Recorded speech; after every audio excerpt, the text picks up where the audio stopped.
സംശയ നിവാരണം ചോദ്യം. ജിമാഅ് ചെയ്യാൻ ഉദ്ദേശിച്ച ഒരാൾ വെള്ളം കുടിച്ച് നോമ്പ് മുറിച്ചാൽ കഫാറത്ത് നിർബന്ധമാകുമോ? ഇതാണ് ചോദ്യം.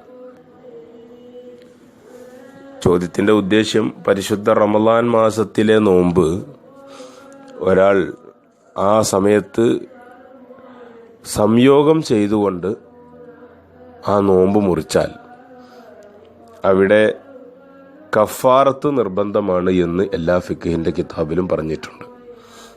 കഫാറത്ത് നിർബന്ധമാണ്. ബഹുമാനപ്പെട്ട ഇബ്നു ഹജർ അൽ ഹൈതമി റളിയല്ലാഹു തആല അൻഹു തൻ്റെ തുഹ്ഫയുടെ 3447 ഈ കാര്യം പറഞ്ഞിട്ടുണ്ട്.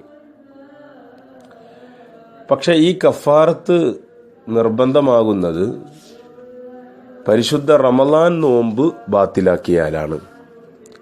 അതുപോലെ തന്നെ ആ നോമ്പ് മുറിക്കുന്നത് മനഃപൂർവ്വം അറിഞ്ഞുകൊണ്ട് ഭാര്യയുമായോ മറ്റോ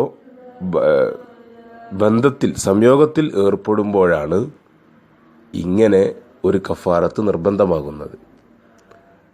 അതല്ലാതെ ഒരാൾ റമളാനിലെ നോമ്പ് വെള്ളം കുടിച്ചോ മറ്റോ നോമ്പ് മുറിയുന്ന മറ്റു കാര്യങ്ങൾ ചെയ്തുകൊണ്ട് നോമ്പ് മുറിച്ചതിനു ശേഷം ഭാര്യയുമായി ബന്ധപ്പെട്ടാൽ ആ കഫാറത്ത് നിർബന്ധമാവുകയില്ല.